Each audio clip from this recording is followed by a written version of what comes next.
তাকিয়ে দেখলাম ইয়াজিদের 20,000 সৈন্যবাহিনী মদিনার ওপরে চড়াও হলো, সাহাবীদেরকে কতলে আম করলো, মা বোনদেরকে ধর্ষণ করলো, মা বোনদের ইজ্জত লুণ্ঠন করলো। আজকে মসজিদে নববীতে উট গাধা ঘোড়া বেঁধে দিয়ে আজকে মসজিদে নববীর আজান বন্ধ হয়ে গেল, নামাজ বন্ধ হয়ে গেল, আকামত বন্ধ হয়ে গেল। বলে আমি সামনের দিকে যেতেছিলাম, তো আমি চিন্তা করলাম যদি ইয়াজিদ বাহিনী আমাকে পেয়ে যায় তাহলে আমাকেও তারা কতল করে দিবে। বলে এই চিন্তা করে আমি একটু পাগলের ভেষ ধারণ করে আদের সামনে গেলাম, তো তারা আমাকে পাগল ভেবে তারা আমাকে ছেড়ে দিল। বলে আমি এক পা দুপা করে এসে আমার রাসূলুল্লাহর রওজার পাশে একটা জায়গা খালি ছিল, বলে ওই জায়গাতে আমি লুকিয়ে থাকলাম।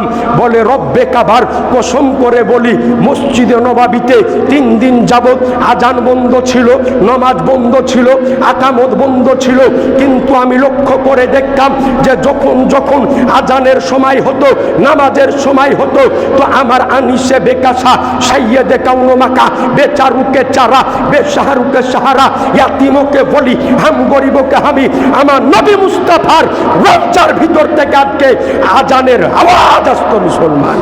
তো দিনের বেলাতে অন্ধকার ছেয়ে গেল এবং এর কিছুক্ষণ পরে দেখা গেল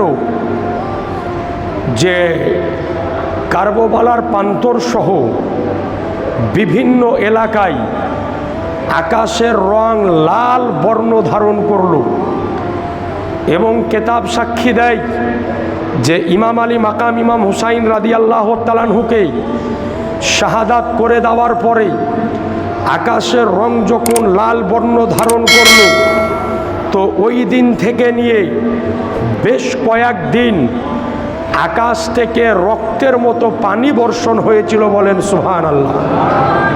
আজি জানে মোহতারাম বেরাদারেন ইসলাম, শুধু আকাশ থেকে পানি বর্ষণ নয়, যেই দিন ইমাম আলী মাকাম ইমাম হুসাইন রাদিয়াল্লাহু তাআলা আনহুকে কারবালার প্রান্তরে শহীদ করা হয়েছিল। কোথায় দিলেন? মসজিদ না মসজিদে? মসজিদে। যেই দিন শহীদ করা হয়েছিল ওই দিন বাইতুল মুকাদ্দাসের যেই পাথরকে উঠানো হচ্ছিল ওই পাথরের নিচ দিয়ে শুধু রক্ত আর রক্তই দেখা যেতেছিল। বলেন সুবহানাল্লাহ। এমনকি মা বোনেরা যেই সময়তে ওই দিন যখন নিজের রান্না করা হাঁড়িকে আজকে নিচ থেকে উপরে উঠাই, তো তাদের হাঁড়ির তলা থেকেও রক্ত বের হতেছিল। বলেন সুবহানাল্লাহ। আজি জানে মোহতারাম, এই ইয়াজিদ বাহিনী ইমাম আলী মাকাম ইমাম হুসাইন রাদিয়াল্লাহু তাআলা আনহুকে শাহাদাত করে দেওয়ার পরে তিনার মস্তক মুবারককে নেজার ওপরে গেড়ে নিল। ইয়াজিদ বাহিনী গেড়ে নেওয়ার পরে সমগ্র কারবালার প্রান্তর আজকে তারা ঘোড়া দিয়ে চক্কর দিতে আরম্ভ করলো। সমস্ত ইয়াজিদ বাহিনী আনন্দে উল্লাসে মেতে উঠল। আর এই দিকে ইমাম আলী মাকাম তিনার আহেলে বর্গ জিনারা ছিল, তিনাদের সকলের আজকে খেমাতে আগুন লাগিয়ে দিয়ে খেমাকে লুটপাট করে নেওয়া হলো। এইবার ইমাম আলী মাকাম ইমাম হুসাইন রাদিয়াল্লাহু তাআলা আনহুর মস্তক মুবারককে নেজার ওপরে গেড়ে নিয়ে যখন চারিদিক তারা চক্কর মারতেছে কারবালার প্রান্তরে, ইমাম আলী মাকাম ইমাম হুসাইন রাদিয়াল্লাহু তাআলা আনহুর মস্তক উপর থেকে আওয়াজ দিয়ে বিশ্ববাসীকে একটাই কথা জানিয়ে দিল যে বিশ্ববাসী আজ তোমরা সাক্ষী থেকে যাও যে আজকে আমি শাহাদাত বরণ করার পরেও, আমার মস্তককে আজকে শিরচ্ছেদ করার পরেও, আমার শরীর থেকে আমার মাথাকে আলাদা করার পরেও আমার মাথা আছে নেজার উপরে আর সমস্ত ইয়াজিদ বাহিনী আমার নিচে রয়েছে। অর্থাৎ বোঝা গেল এই জায়গা থেকে যে ইমাম আলী মাকাম কালকে ওপরে ছিল, আজকে ওপরে আছে, আর কিয়ামত পর্যন্ত ওপরেই থাকবে মুসলমান। এইবার ইমাম আলী মাকাম ইমাম হুসাইন রাদিয়াল্লাহু তাআলা আনহুর মস্তককে তারা চক্কর দেওয়ার পরে কুখ্যাত আজকে স্বৈরাচারী সন্ত্রাসী বেঈমান ইবনে জিয়াদের নিকটে যখন নিয়ে যাওয়া হলো, তো ইবনে জিয়াদ ওই সময় কুফার গভর্নর ছিল, রাষ্ট্রপতি ছিল। তো ওর সামনে যখন রাখা হলো তো দেখার পরে আনন্দে মেতে উঠল। ওই জায়গাতে নবীর একজন সাহাবী ছিলেন, যার নাম ছিল হযরতে যায়েদ বিন আরকাম রাদিয়াল্লাহু তাআলা আনহু। তিনি তাকিয়ে দেখতেছেন যে এই কুখ্যাত স্বৈরাচারী জারদ সন্তান ইবনে জিয়াদ একটা হাতে ছড়ি নিয়েছে। নেওয়ার পরে ইমাম আলী মাকাম ইমাম হুসাইনের ঠোঁট মোবারকে, মস্তকে ঠোঁট মোবারকে বারবার ছড়ির আঘাত করতেছে, বারবার ছড়ি দিয়ে গুঁতো মারতেছে। যায়েদ বিন আরকাম বলেন যে আমি কয়েকবার দেখার পরে সহ্য করতে না পেরে বললাম যে ইবনে জিয়াদ, তুমি জানো আজকে যার ঠোঁটের উপরে, যার চেহারার উপরে তুমি ছড়ি দিয়ে বারবার আঘাত করতেছ, এই ঠোঁটে আমার রাসূলুল্লাহ এক নয় দুই নয় মদিনাতে হাজার হাজার বার চুম্বন দিয়েছে। বলেন এ আজিজানে মোহতারাম। এইবার ইবনে জিয়াদ এই তিনার মস্তককে নেওয়ার পরে আনন্দে উল্লাসে মেতে উঠল। মেতে উঠার পরে হযরতে ইমাম আলী মাকাম রাদিয়াল্লাহু তাআলা আনহুর মস্তককে নিয়ে তারা এবার যাবে ইয়াজিদের নিকটে দামেস্কতে। কারণ কারবালার প্রান্তরে ইয়াজিদ কিন্তু ছিল না যুদ্ধের সময়, ইয়াজিদ ছিল দামেস্কতে। তো ইয়াজিদের নিকটে নিয়ে যাবে ইমাম আলী মাকাম ইমাম হুসাইন রাদিয়াল্লাহু তাআলা আনহুর মস্তককে তারা একটা নেজার উপরে গেড়ে নিয়ে চলতে আরম্ভ করলো। আর এই দিকে তিনার আহলে বর্গ যারা জীবিত ছিল, ইমাম জৈনুল আবেদিন, হযরতে সাকিনা রাদিয়াল্লাহু তাআলা আনহা, হযরতে যায়েনাব রাদিয়াল্লাহু তাআলা আনহা, হযরতে শাহরবানু রাদিয়াল্লাহু তাআলা আনহা, তিনাদের সকলকে আজকে বেঁধে দেওয়া হলো। বিশেষ করে ইমাম জৈনুল আবেদিন রাদিয়াল্লাহু তাআলা আনহু, যিনার শরীর জ্বরে জর্জরিত ছিল, এরপরে এই নিষ্ঠুর নির্দয় ইয়াজিদ বাহিনী তিনার হাতে এবং পায়ে আজকে লোহার জাঞ্জির লাগিয়ে দিল। লাগিয়ে দেওয়ার পরে আজকে চলতে আরম্ভ করলো। আর মহিলাগুলাকে নাঙ্গা উটের উপরে হাউদা থাকে, হাউদাও ছিল না, বসার কোনো জিনিসও ছিল না, ওই উটের উপরে। বেঁচে আছে, মারা গেছে, মসজিদে দিলে মসজিদে 2500 টাকা ইনশাল্লাহ দোয়া করে দেব। তো হাউদাও ছিল না, বসার কোনো জিনিসও ছিল না। আপনারা উট যিনারা দেখেছেন দেখবেন যে উটের ওপরে বসার জন্য একটা আলাদা জিনিস থাকে, ওই রকম নাঙ্গা উটের ওপরে তিনাদেরকে তুলে নিয়ে ইয়াজিদ বাহিনী চলতে আরম্ভ করলো দামেস্কের দিকে। হাঁটতে হাঁটতে যেতে যেতে অন্ধকার রাত্রি হয়। একটা জায়গায় হযরতে সাকিনা রাদিয়াল্লাহু তাআলা আনহা আগিয়ে আছে উটের উপরে। কিছু দূর যাওয়ার পরে তিনি উট থেকে নেমে গিয়েছেন। নেমে যাওয়ার পরে তিনার কদম জানার ওপরে চলে না। ইমাম হুসাইনের মেয়ে, মাত্র 7 বছর বয়স, আর তিনাকে যেন কেউ উঠিয়ে নিয়ে যেতে পারে না। বলে কেন উঠে না? সকল ইয়াজিদ বাহিনী চেষ্টা করলো, কিন্তু তিনাকে উঠানো কারো পক্ষে সম্ভব হলো না। কিছুক্ষণ পরে একজন বলল, শোনো, সাকিনার শরীর জমিন থেকে এই কারণে উঠতেছে না, কারণ হুসাইনের মস্তক নিয়ে আমরা পিছনে ছিলাম, আর কোনো কারণবশত হুসাইনের মস্তকটা নেজার উপর থেকে জমিনে পড়ে গিয়েছে। আর যতক্ষণ পর্যন্ত হুসাইনের মস্তক জমিনে পড়ে থাকবে, ততক্ষণ পর্যন্ত তিনার মেয়ে সাকিনাকে জমিন থেকে উঠানো যাবে না। মুসলমান একটু জোরে বলেন না সুবহানাল্লাহ। বলে এইভাবে ইরাকের জঙ্গল দিয়ে চলতে আরম্ভ করলো। চলতে চলতে একটা গির্জা ঘরের নিকটে নির্জন রাত্রি কাল হয়ে গেল। তো তাকিয়ে দেখলো যে গির্জাঘরের ভিতরে একজন রাহিব, একজন পাদ্রী বসে রয়েছে খ্রিস্টানদের। তো ইবনে জিয়াদ সহ তাদের যত লোক ছিল তারা বলল যে আজকে রাত্রিটি আমরা এখানে কাটাবো, কাটানোর পরে সকালবেলাতে আমরা রওনা দিব। তো এই রাহিবকে বলল যে আজকে রাত্রিতে তোমার এই আস্তানাতে একটু আমাদেরকে থাকতে দাও। বলে ঠিক আছে থাকো।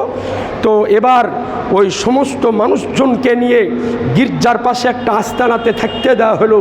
রাহিব তাদের খাউন দাউনের ব্যবস্থাও করলো। খাউন দাউনের ব্যবস্থা করার পরে হযরতে ইমাম হুসাইন রাদিয়াল্লাহু তাআলা আনহুর মস্তকটাতে ধুলোবালি লেগে আছে, রক্ত লেগে আছে, চিনা যায় না। তো জিজ্ঞাসা করলো, তোমরা যে সাথে করে মস্তকটা নিয়ে যেতে হচ্ছে, এটা কার মস্তক? তো বলে এটা হচ্ছে হযরতে আলীর বেটা হুসাইনের মস্তক। বলেন সুবহানাল্লাহ। বলে যেমন এই কথা বলা, ওই হিন্দু ওই খ্রিস্টান পাদ্রীর অন্তর যেন কম্পন আরম্ভ হয়ে গেল। বলে যে এক কাজ করো ইবনে জিয়াদের লোক, এই মস্তকটা আজকে রাত্রিতে, তোমরা তো রাত্রিতে যাবা না, তো মস্তকটা আজকে রাত্রিতে আমাকে দাও, একটু আমার কাছে নিয়ে রাত্রে আমি রাখবো, সকালবেলায় তোমাদেরকে দিয়ে দিব। তো বললো যে মস্তক আমরা এমনি এমনি দিব না। তো বলে আমি তোমাদের কাছে এমনিও চাইতেছি না, এই মস্তকটা রাত্রিতে আমার নিকটে তোমরা দিবে, আমার নিকটে থাকতে দিবে, এর জন্য তোমাদেরকে 10 দিরহাম অর্থ আমি প্রদান করব।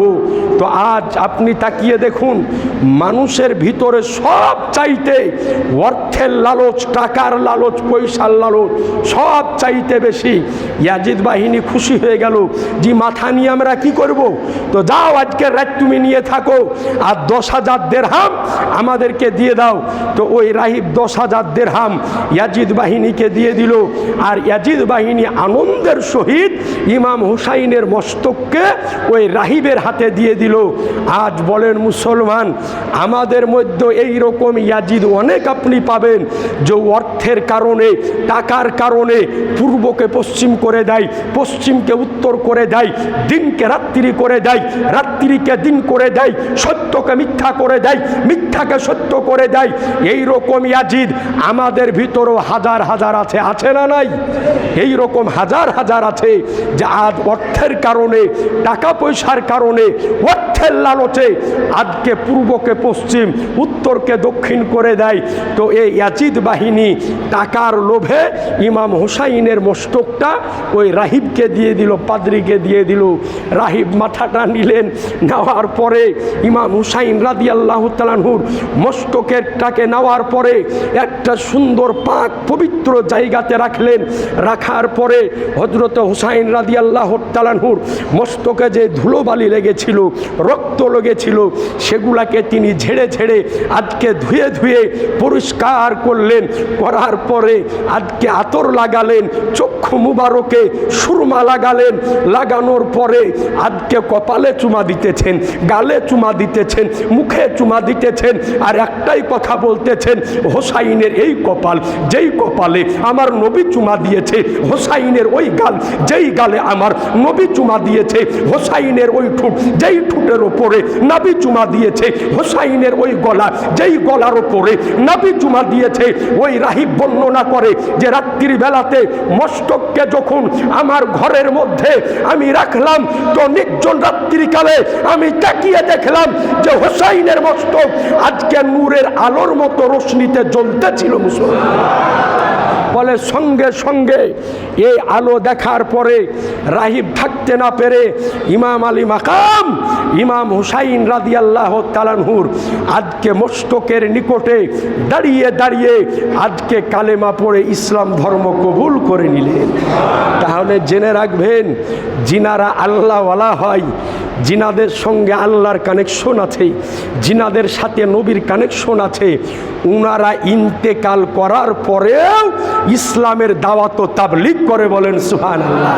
এ আজিজানে মোহতারাম, এইবার ইয়াজিদ বাহিনী সকালবেলাতে ওই মস্তককে নিল, নেওয়ার পরে দামেস্কতে চলে গেল। দামেস্কতে যাওয়ার পরে ইয়াজিদের নিকটে মস্তককে হাজির করা হলো। এবার ইমাম হুসাইন রাদিয়াল্লাহু তাআলা আনহুর শাহাদাত যখন হয়ে গেল, তো ইয়াজিদ বাহিনী দেখলো, ইয়াজিদ চিন্তা করে দেখলো আমার বিপক্ষে বাধা দেনেওয়ালা আর কেউ নাই। এইবার কারবালার যুদ্ধের 2 বছর পরে ইয়াজিদ বাহিনী 10,000 সৈন্যবাহিনী নিয়ে সর্বপ্রথম এই ইয়াজিদের দল কাবা শরীফে, মক্কা শরীফে হামলা চালালো। হামলা চালানোর পরে মক্কার ধাত্রীতে যত সাহাবায়ে কেরাম ছিল তিনাদেরকে কতলে আম করা হলো, নির্মমভাবে শহীদ করা হলো, এবং কাবা শরীফের গেলাপকে নামিয়ে জ্বালিয়ে দিল।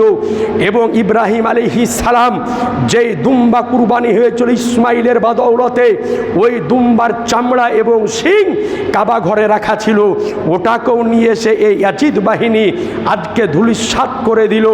এই রকমভাবে বেশ কয়েকদিন আজকে মক্কা ধাত্রীতে তারা হামলা চালালো। এরপরে তার কিছুদিন পরে এইবার ইয়াজিদের 20,000 বাহিনী মদিনার বুকে হামলা চালালো। মদিনাতে যত নবীর সাহাবী ছিল তাদেরকে কতলে আম করা হলো। মসজিদে নবাবিতে ঘোড়া বেঁধে দেওয়া হলো, বুট বেঁধে দেওয়া হলো। মা বন্ধু বোনদেরকে নির্মমভাবে ধর্ষণ করা হলো। এরপরে মসজিদে নববীতে 3 দিনের জন্যে আজান বন্ধ করে দেওয়া হলো, নামাজ বন্ধ করে দেওয়া হলো, আকামত বন্ধ করে দেওয়া হলো। নবীর একজন বিখ্যাত সাহাবী যার নাম ছিল হযরতে সাইয়্যিদ ইবনে মুসাইয়্যিব রাদিয়াল্লাহু তাআলা আনহু, তিনি বর্ণনা করেন যে আমি তাকিয়ে দেখলাম ইয়াজিদের 20,000 সৈন্যবাহিনী মদিনার ওপরে চড়াও হলো, সাহাবীদেরকে কতলে আম করলো, মা বোনদেরকে ধর্ষণ করলো, মা বোনদের ইজ্জত লুণ্ঠন করলো। আজকে মসজিদে নববীতে উট গাধা ঘোড়া বেঁধে দিয়ে আজকে মসজিদে নববীর আজান বন্ধ হয়ে গেল, নামাজ বন্ধ হয়ে গেল, আকামত বন্ধ হয়ে গেল। বলে আমি সামনে দিকে যেতেছিলাম, তো আমি চিন্তা করলাম যদি ইয়াজিদ বাহিনী আমাকে পেয়ে যায় তাহলে আমাকেও তারা কতল করে দিবে। বলে এই চিন্তা করে আমি একটু পাগলের ভেষ ধারণ করে আদের সামনে গেলাম, তো তারা আমাকে পাগল ভেবে তারা আমাকে ছেড়ে দিল। বলে আমি 1 পা 2 পা করে এসে আমার রাসূলুল্লাহর রওজার পাশে একটা জায়গা খালি ছিল, বলে ওই জায়গাতে আমি লুকিয়ে থাকলাম।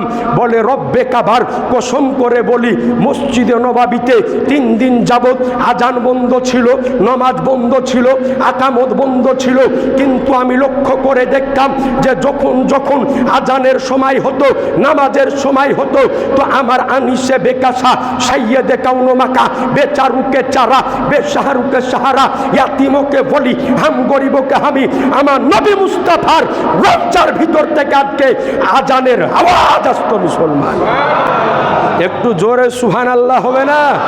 বলে আমি লক্ষ্য করে দেখতাম যে আমার নবীর রওজার ভিতর থেকে আজানের আওয়াজ আসতো, আর ওই আজানকে শোনার পরে আমি নামাজ আদায় করতাম। জোরে বলেন সুবহানাল্লাহ। এ আজিজানে মুহতারাম, এই জন্য আমরা বলি আমার নবীজি যেমন ছিলেন এখন পর্যন্ত নিজ রওজায় আনোয়ারে একইভাবে আছে। নবীর শরীরকে মাটিতে খাই না, নবী মুস্তাফার শরীরকে পোকাতে খাইনি, নবীগণের শরীরকে পানিতে গলাতে পারে না, নবীগণের শরীরকে পানিতে পচাতে পারে না। এক কথায় নবীগণ যেমন ছিলেন এখনো নিজ নিজ কবরে সশরীরে একইভাবে জীবিত আছে। তিনারা নামাজও পড়ে, রোজাও রাখে, হজও করে। এরপরে তিনাদের কোনো আশিক, কোনো দিবানা পৃথিবীর যে কোনো জায়গা থেকে যে কোনো মুহূর্তে আজকে মাদাদের জন্যে আওয়াজ যদি দেয় তো সশরীরে পৌঁছে সেই জায়গাতে মাদাদও করতে পারে মুসলমান।